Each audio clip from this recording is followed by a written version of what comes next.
Today's Bible reading is from Mark 5, chapter 1 to 20.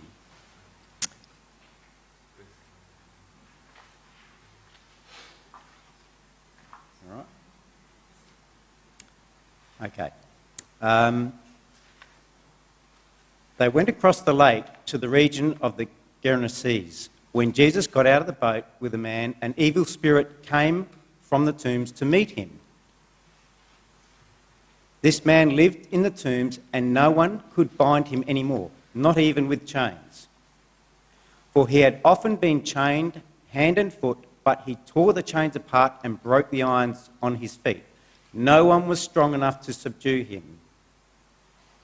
Night and day among the tombs and in the hills he would cry out and cut himself with stones. When he saw Jesus from a distance, he ran and fell on his knees in front of him. He shouted at the top of his voice, "What do you want with me, Jesus, Son of the Most High God? Swear to God that you won't torture me." For Jesus had said to him, "Come out of this man, you evil spirit." Then Jesus asked him, "What is your name?" "My name is Legion," replied, "for we are many." And he begged Jesus again and again not to send them out of the area.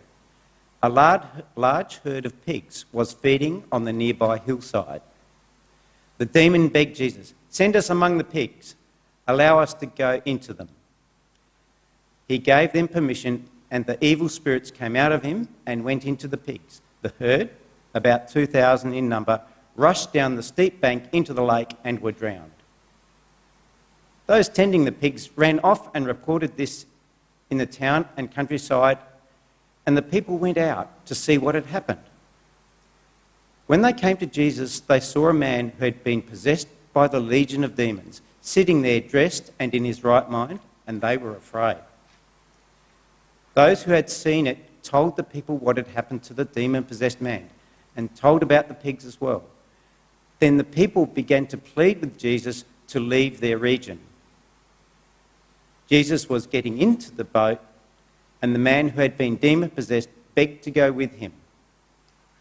Jesus didn't let him, but he said, "Go home to your family and tell them how much the Lord has done for you and how he has had mercy on you." So the man went away and began to tell in the Decapolis how much Jesus had done for him, and all the people were amazed. Interesting story, which Peter will, I'm sure, expand on shortly. One more song before we hear from Peter, and that is Jesus, God's Righteousness Revealed. Morning, everybody. It's my pleasure to add my welcome to Andrew's this morning. Last week, I asked the question, what does living the dream mean in an Australian context? And it basically means that in the rich nation of Australia, from a very physical perspective, we have it very good here.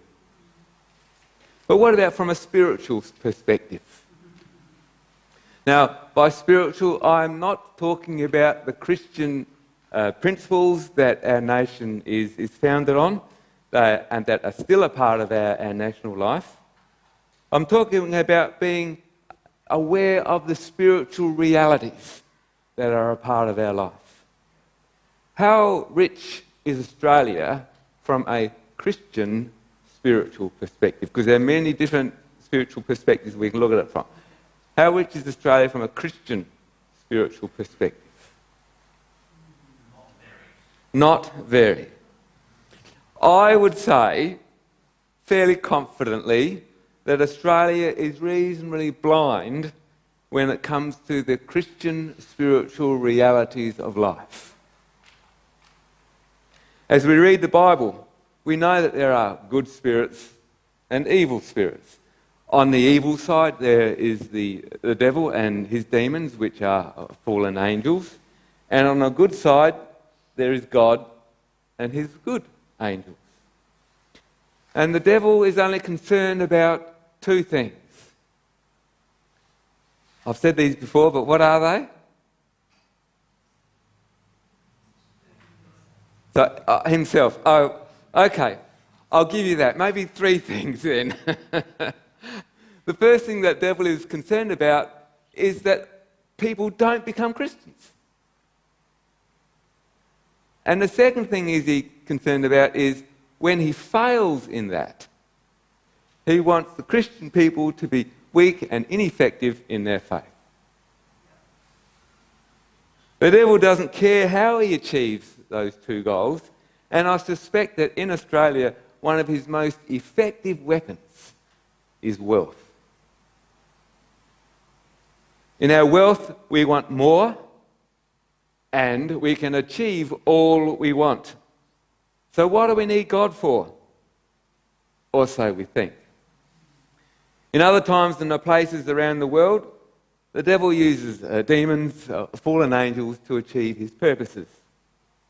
In our passage this morning, Jesus has just crossed the lake and he arrives on the eastern shore. On the way, though, he had to get through a storm that threatened to overturn the boat and drown them. Jesus stilled the storm by merely saying a few words. Peace, be still. And the waves subsided and the wind died down.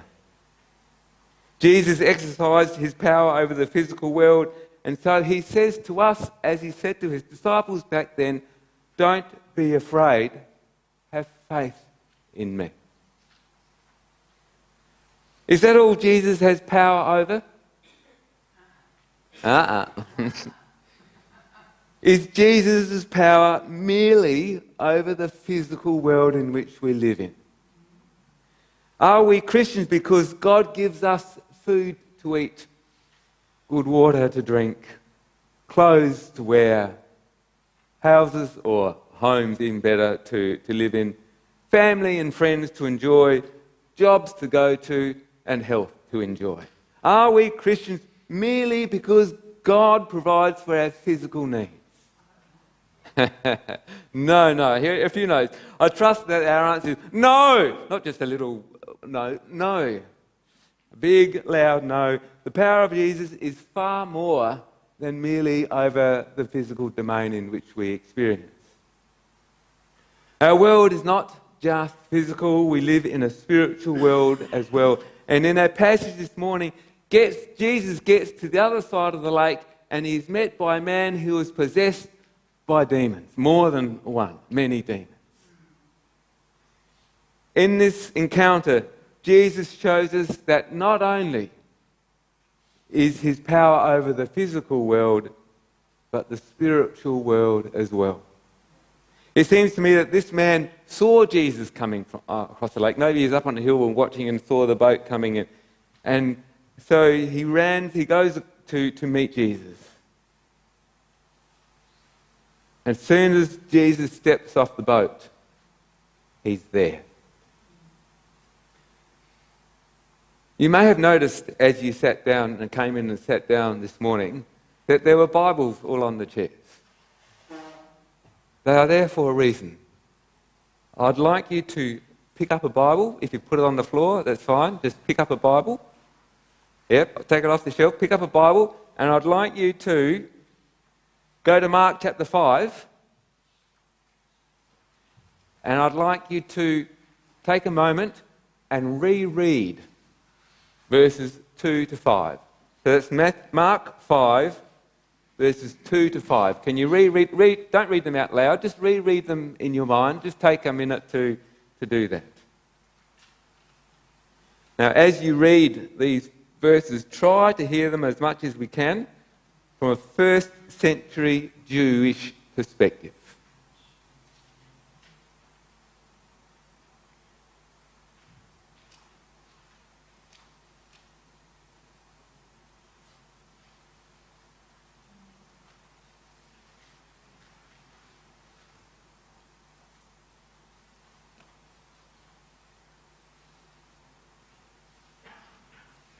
Okay, I assume you've got there about now.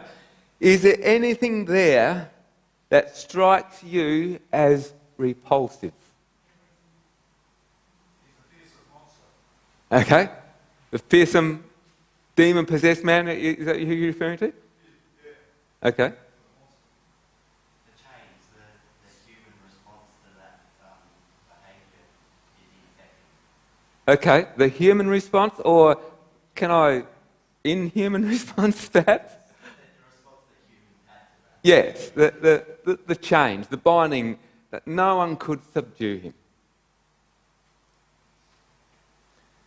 One of the commentators I was reading said this: the description of the demonic in verses 2 to 5 is one of the most lamentable stories of human wretchedness in the Bible. He is a terror to himself and others. The first repulsive thing we find here is not specifically mentioned, but is that Jesus is in Gentile territory. Gentiles were considered to be unclean, so a good Jew doesn't go into Gentile territory unless there was a very good reason, or they had to, or something compelled them, or whatever. Secondly, the man who met Jesus lived amongst the tombs. Tombs are unclean. A graveyard is an unclean place and repulsive to live in. The third thing is that he had an unclean spirit. In fact, there were many demons who he was filled with. The last thing that is unclean and repulsive doesn't come out in these verses. It comes out later on in verse 12. Pigs. Unclean animals to a Jew. The whole scene is covered in uncleanness. So why is Jesus there? Now, look at what the others, and this comes out in what Peter Lindquist has said, well, look what the others tried to do to this man. This man could not be restrained even by chains. Now, we gloss over this in our English translations, but Mark's wording is quite violent. No one could bind him. Chains and shackles were useless. He could not be subdued. It's as if he were a vicious animal, not a human being. Evidently, the Greek word for subdue is also used in James in chapter 3 and verse 7 in the context of taming a wild animal. The evil forces that tormented this man were equally as violent as the storms that threatened to drown them as they crossed the lake. This is indeed a wretched scene. Mark's framing of this story implies that demonic forces were trying to stop Jesus from getting there. First the storm, then this demonic man, a man powerful enough to break irons. And what did he do? He hurled himself at Jesus' feet. Surely no one would want to go there. But Jesus did. Have a look at verse 6. This demon, this powerful demonic man, ran down and fell before him. This man didn't fall down on Jesus as if to crush him. He fell down on him on his knees. When the demonic meets the divine, there is no contest. I don't know if I'm being a bit presumptuous and perhaps a little bit of a naive Christian, but I have met Christians who shout and carry on when dealing with demonic forces. Why? What are demons to us?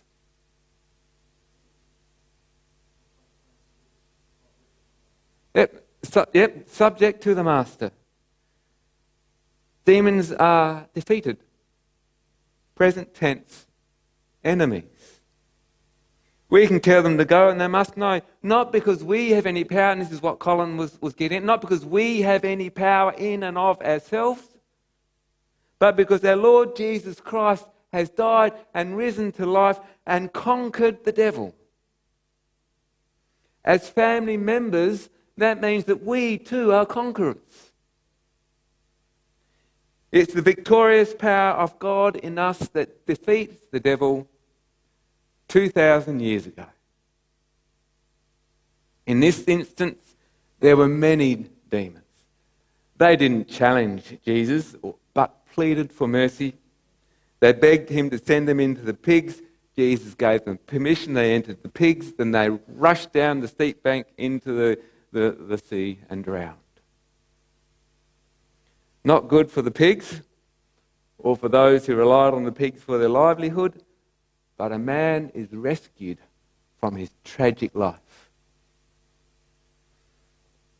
Every Sunday morning I get a text, a message from Peter Bernhard. He was here a few months ago and preaching, and I just texted him back and said, look, my Bible passage for this morning's sermon is Mark 5, 1 to 20.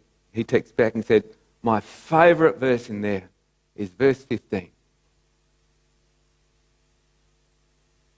which says, Jesus left, or something like this, I haven't got it in front of me here. Jesus left the man in a right mind, sound mind. In the eyes of Jesus, the rescue and restoration of one person is worth more than the lives of many pigs. Now, there were two things going on here. Firstly, the little picture that everyone can see. A demon-possessed man is naked, isolated and destructive because the demons in him made him unclean. He is released from the demons and in his right mind. Now, we think that that is amazing, don't we? And it is. But let's not be fooled into thinking that that is all that is here. Because under this little picture is the big picture. The big picture is that in the person of Jesus, everyone can be made clean, free, and no longer destructive. Mark is telling us that Jesus will end up naked, isolated, and outside the town and among the tombs, suffering under Roman torture, with his flesh torn apart by Roman whips. But in this big picture, demons will be dealt with. In the big picture, healing takes place. Jesus came to share the plight of his people. He let the enemy do the worst on him. He takes the full force of evil so that others, including you and me, so that we can be free. The big picture is that there is a spiritual battle going on underneath the little pictures that are that little bit, and the physical battles that we face. If we ignore the spiritual battles, then the physical battles continue, as we see in the Middle East today. In the Middle East, we have lots of peace talks and treaties signed, but nothing seems to be resolved. That's because there is a big picture, I suggest, that isn't addressed. There is a spiritual battle going on until the forgiveness of Christ takes over, nothing will be resolved. The same applies in Australia. The racism that exists in Australia will never be repaired with money and social services. But if we were to address it as a spiritual issue and bring in the forgiveness of Christ, we could take the most important step in fixing the problems. In this incident in the life of Jesus, Mark sees that in the death and resurrection of Jesus, the evil forces and their effects on us can be brought to an end. That means for us, for those who follow Jesus, we now live in the victory that he has won. This means that we can be instruments of everlasting peace as we bring Christ to bear on our own circumstances. And when that happens on a national level, the changes will be far-reaching and very positive. The big picture, the spiritual battles that surround us, and the little picture that in the physical battles that are around us, need to live side by side. Whenever we see human pain, which is all around us, we need to apply the message of Jesus. We can meet the physical needs, and at the same time we need to meet the spiritual needs so that true holiness and healing can take place. The end result from this incident in Mark is that those who witnessed what had happened went and told the people in the towns and the countryside nearby, and they came to witness it, to see it for themselves. Their response was, go away. They were afraid. In fact, it seems as if that they were more afraid of this demon-possessed man being freed than when the demon-possessed man wasn't free. They saw a man restored by the power of God. They saw a miracle, yet their response wasn't faith. It was fear. I have found, and I'm sure you have found, that as we share our faith, as we share God with others, as we share our miracle, people's response in Australia is mostly ambivalence. That's okay for you, but not for me, would be a typical response. People don't generally respond with faith. In one sense, that shouldn't surprise us. After all, that's how most people responded to Jesus' miracles. But let's not let that stop us from appropriately sharing Jesus with those around us. After all, look at what happened here. As Jesus was sent away from them, the man who was healed or freed of his demon possession wanted to go with Jesus. And what did Jesus say? More than no. Go home, share what Jesus has done for you. And what did he do? He went and shared he went around the Decapolis and shared. Now, it would seem that is what he did, because if you go to Mark chapter 7, at the end of Mark chapter 7, you'll find that Jesus went back to the Decapolis, and it seems as though he had success. He wasn't told to go away this time. It would appear that this man had done his work. I want to conclude with this. Wherever human beings are in pain today, the gentle, healing message of Jesus needs to be applied. That message identifies with those in pain to bring God's healing where it is needed. As we are healed, we then, like the once possessed man, are sent by God to tell others what God has done for us. And our prayer is that others will come to know the God who heals and restores our humanity. Amen.